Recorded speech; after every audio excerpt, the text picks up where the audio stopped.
Imagine hiccuping for 68 years straight.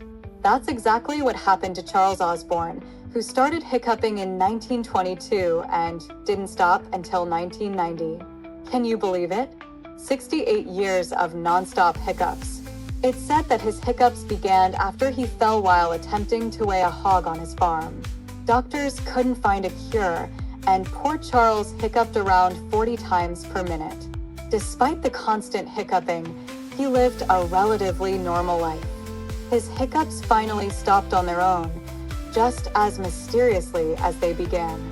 Charles Osborne holds the record for the longest hiccuping episode in history.